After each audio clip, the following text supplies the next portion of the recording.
성탄절이 되면 온 세상이 아름다운 장식을 합니다.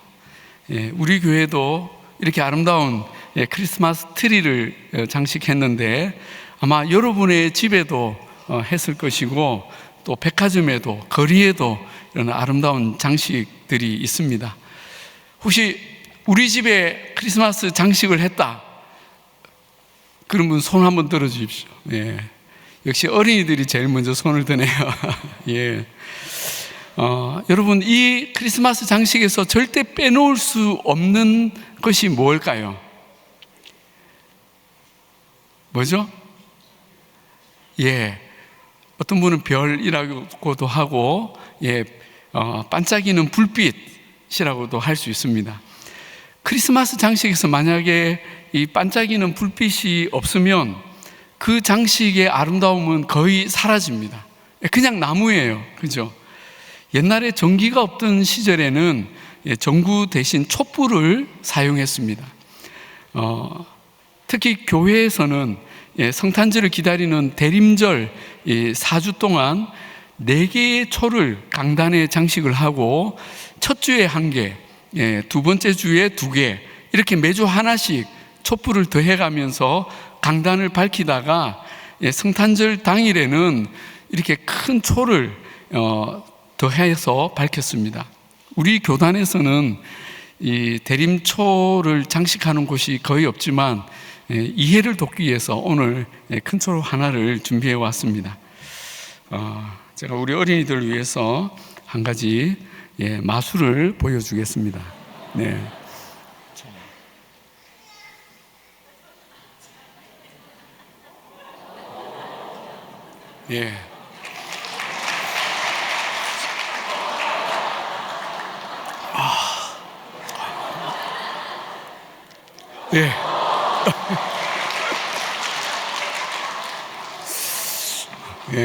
너무 깊이 하려고 하지 마십시오. 어떻게 하는지. 여러분, 왜 사람들은 크리스마스에 초를 켜거나 아름다운 불빛으로 장식을 할까요? 단지 예쁘라고 그럴까요? 예쁜 것도 있지만 더 중요한 의미가 있습니다. 그것은 예수님이 이 세상에 태어나신 그 일이 캄캄한 세상에 빛이 비추어진 것과 같았기 때문입니다. 예수님이 오시기 전에 세상은 영적으로 캄캄한 암흑과 같았습니다. 낮에는 태양이 있고 밤에는 달빛도 있었지만 사람들의 마음은 죄와 슬픔, 또 미움과 두려움, 절망과 쓸쓸함 등으로 캄캄한 어둠이 임했습니다. 여러분, 아무 불빛도 없는 캄캄한 곳에 가본 적이 있죠? 그때 가장 힘든 것이 무엇입니까? 아무것도 보이지 않으니까 누가 누구인지 어디가 길인지 알 수 없는 것이죠. 아무리 위험한 물건이 자기 앞에 있어도 보이지 않으니까 그냥 다치는 것입니다. 그러다가 그 캄캄한 곳에 작은 촛불 하나라도 켜면 어떻게 됩니까? 그러면 살 것 같죠. 그 불빛으로 인해 사람도 알아보고 길도 찾을 수가 있습니다. 그런데 마음이 캄캄한 것도 이와 같습니다. 사람들은 어디로 가야 할지, 무엇이 선하고 무엇이 나쁜 것인지, 어디로 가야 하나님을 만날 수 있고 행복할 수 있는지 알 수가 없었습니다. 모든 것이 캄캄한 어둠뿐이었습니다. 그런데 빛이신 예수님이 이 땅에 오셔서 사람들 마음에 빛을 비춰주시니까 이제야 살 것 같은 거죠. 사람들은 무엇이 진리이고 무엇이 거짓인지를 보게 되었고 하나님께 나아가는 길, 영원히 사는 길이 어디에 있는지 드디어 알게 된 것입니다. 오늘 본문 9절에 참빛, 곧 세상에 와서 각 사람에게 비추는 빛이 있었다고 말씀합니다. 마태복음 4장 16절에는 흑암에 앉은 백성이 큰 빛을 보았고 사망의 땅과 그늘에 앉은 자들에게 빛이 비추었도다 말씀합니다. 그래서 예수님이 태어나실 무렵에 하늘에서 큰 별이 나타난 것도 예수님이 이 세상에 빛으로 오신 것을 상징하는 것입니다. 그러면 예수님이 오셔서 이제 세상 사람들 마음에는 다 환한 빛이 임했겠네. 그랬으면 좋겠는데 중요한 문제가 있었습니다. 그것은 예수님은 세상의 빛으로 오셨지만 사람들이 다 그 빛을 받고 어둠에서 해방된 것이 아니었다는 것입니다. 10절에 세상이 그를 알지 못하였고 11절에는 자기의 땅에 오셨으나 그의 백성들은 그분을 영접하지 않았다고 말씀합니다. 무슨 말입니까? 사람들이 그 빛을 거부하고 여전히 어둠에서 나오지 않았다는 것입니다. 예수님이 가까이 오셨지만, 예수님의 그 빛이 그들에게 비췄지만 사람들은 예수님을 거부하고 그 말씀을 들으려 하지 않았습니다. 오히려 예수님을 비난하고 미워했습니다. 왜 그랬을까요? 그들은 어둠 속에서 즐기던 죄악이 더 좋다고 생각했던 것입니다. 그 당시 대제사장들도, 율법학자들도, 정치인들도 그랬습니다. 우린 지금이 좋아. 예수님 필요 없어. 예수님이 오니까 우리 죄들이 드러나잖아. 우리는 예수가 싫어. 그렇게 예수님을 거부하고 믿지 않았습니다. 오히려 핍박하고 죽이려고까지 했습니다. 그러나 모두가 그렇게 거부한 것은 아니었습니다. 빛이신 예수님을 믿고 받아들인 사람들이 있었습니다. 믿고 받아들이다. 이것을 우리는 영접한다라고 합니다. 12절에 보십시오. 영접하는 자, 곧 그 이름을 믿는 자들에게는 하나님의 자녀가 되는 권세를 주셨으니, 영접하는 자, 믿고 받아들이는 사람은 하나님의 자녀가 되는 권세를 주셨다고 합니다. 여러분에게 질문하겠습니다. 여러분은 빛이신 예수님을 믿고 받아들인 사람입니까? 아멘, 아멘. 예수님의 빛, 성탄의 빛, 구원의 빛은 지금도 온 세상을 비추고 있습니다. 그러나 많은 사람들이 아직도 그 빛을 거부하고 어둠 가운데 피하려고 하고 있습니다.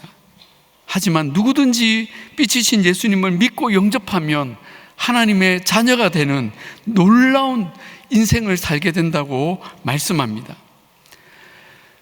오늘 크리스마스와 관련하여 재밌는 이야기 하나를 들려드릴까 합니다.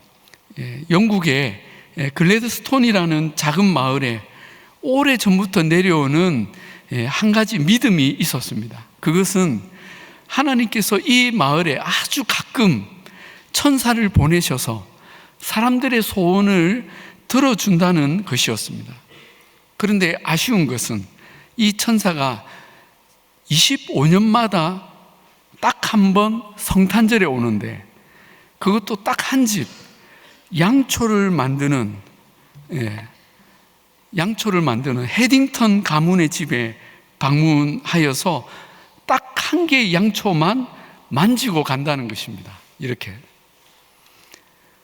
그러면 그 양초에 불을 켜서 기도하면 어떤 소원이든 다 들어준다는 것이었습니다.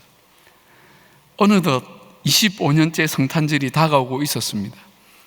이 마을 사람들은 12월이 되기도 전에 양초장이 헤딩턴 집안의 에드워드 부부에게 찾아와서 부탁을 하기 시작했습니다.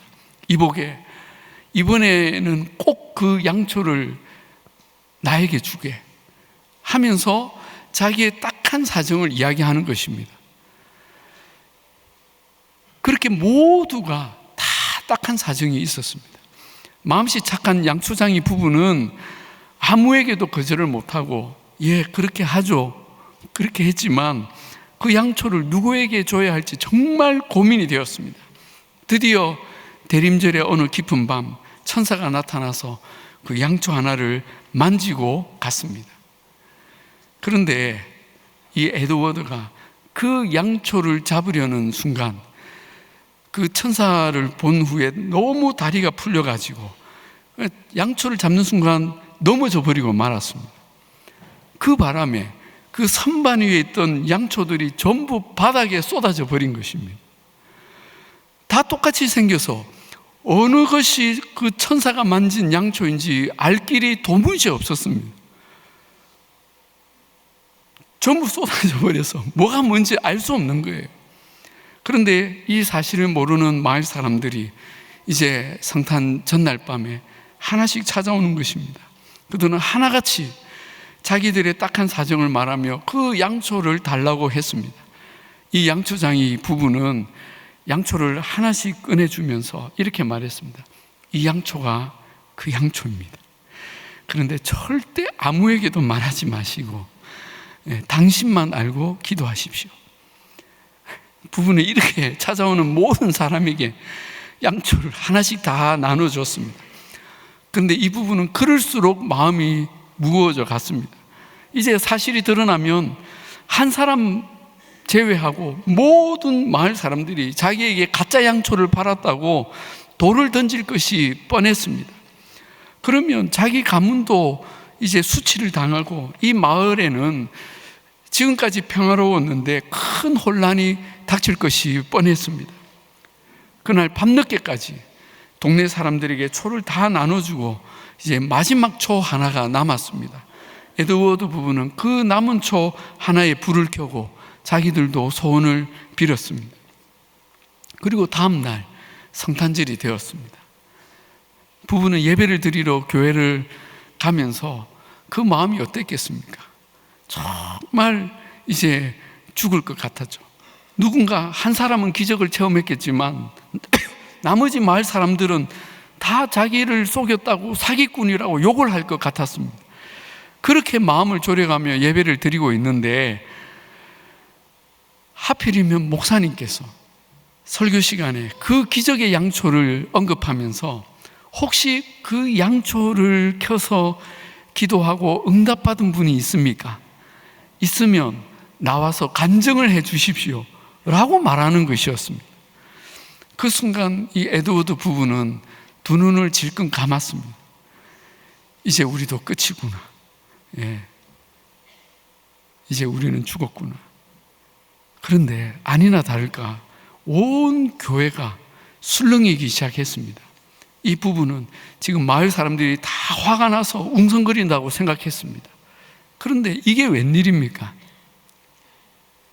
마을의 모든 사람들이, 그 교회 안에 있던 모든 사람들이 일어나는 것입니다. 마을 사람들은 모두 지난밤 자기 집에 기적이 일어났다면서 서로 나와서 간증을 하는 것이었습니다. 그동안 대인 공포증으로 사람들을 두려워하던 한 소녀는 모두 앞에 나와서 이제 하나님이 용기를 주셔서 여러분 앞에 서서 말할 수 있게 되었다고 간증했습니다. 아이가 아파서 하나님을 원망하던 젊은 부부는 비록 아픈 아이지만 우리 부부가 이 아이 때문에 하나님의 사랑을 알게 되었다고 간증을 했습니다. 서로를 미워하고 이혼하려던 부부는 하나님이 나를 사랑하셔서 이렇게 좋은 남편을 주셨다고, 이렇게 좋은 아내를 주셨다고 깨닫게 되었다고 간증을 했습니다. 이웃과 늘 다투던 한 가정은 그 이웃이 떠준 털장갑을 우리 아이들이 오늘 이 예배에 끼고 왔다면서 아이들을 일으켜 그 장갑을 보여주었습니다.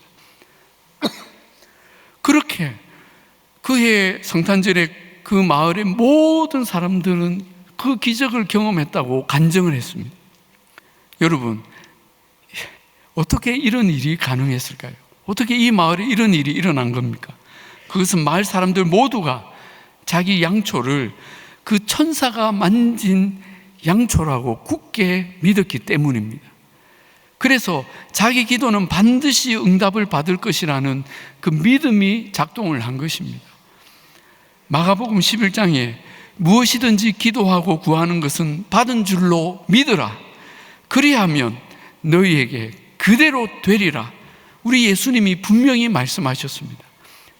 여러분, 이 이야기는 미국의 유명한 설교자요 동화 작가인 맥스 루케이도 목사님이 쓴 크리스마스 캔들이라는 책의 이야기입니다. 여러분, 이 책에서 저자가 정말 말하려고 한 것은 무엇일까요? 기적의 양초일까요? 아닙니다. 바로 믿음입니다. 내 기도는 반드시 하나님이 들으신다는 그 믿음으로 기도하면 응답된다는 것입니다. 이것을 믿는 믿음이 기적을 일으키는 것이죠. 그렇다면 여러분, 우리는 이미 이 기적의 양초를 다 가진 사람들입니다. 바로 예수님을 믿는 믿음이 있기 때문입니다. 예수님께서 너희는 내 이름으로 무엇이든지 기도하라. 그러면 내가 행하리라 하셨습니다. 여러분 믿으십니까? 아멘. 우리 예수님은 이 땅에 빛으로 오셨습니다. 촛불 하나 정도의 빛으로 오신 것이 아니라 태양보다 더 밝고 큰 빛으로 오셨습니다. 흑암에 앉은 백성이 큰 빛을 보았다고 했지 않습니까? 우리가 그 빛이신 예수님을 믿고 마음에 영접하면 우리 안에 모든 어둠이 사라집니다. 모든 죄악도, 슬픔도, 두려움도, 불평도, 질병도 사라집니다. 그리고 그 주님의 빛으로 밝아져서 우리는 기쁨과 감사와 믿음과 사랑과 소망이 넘치게 됩니다. 그뿐 아니라 우리는 다 하나님의 자녀가 되는 권세를 가집니다. 하나님의 자녀는 하나님 아버지께 모든 것을 받을 수 있는 권세를 가집니다. 아멘이십니까? 이것은 기적의 양초를 몇백 개, 몇만 개 가진 것보다 더 놀라운 은혜입니다. 그러므로 오늘부터 여러분께서 어디를 가든지 무엇을 하든지 이 기적의 양초를 쓰시기를 바랍니다. 하나님 아버지, 저 유연이에요. 저 사랑이에요. 저 말숙이에요. 제가 기도만 하면 다 들어주신다는 것 알아요. 하나님, 제 친구 아무개가 지금 큰 어려움 가운데 있어요. 예수님이 찾아가셔서 그 친구에게 빛을 한번 비춰주세요. 제 친구도 예수님을 만나서 저처럼 하나님의 자녀가 되게 해주세요. 예수님 이름으로 기도합니다. 여러분, 기도하시기 바랍니다. 하실 수 있겠죠? 예, 우리 어린이 여러분 할 수 있겠죠? 네. 다시 한번 묻게요. 타이밍을 놓친 것 같은데 어린이 여러분 할 수 있겠죠? 예. 예. 여러분, 우리 같이 그렇게 기도하고 하나님의 자녀가 되는 자녀의 모든 권세를 누리는 복된 우리 모든 성도들 되시기를 우리 주님의 이름으로 축복합니다.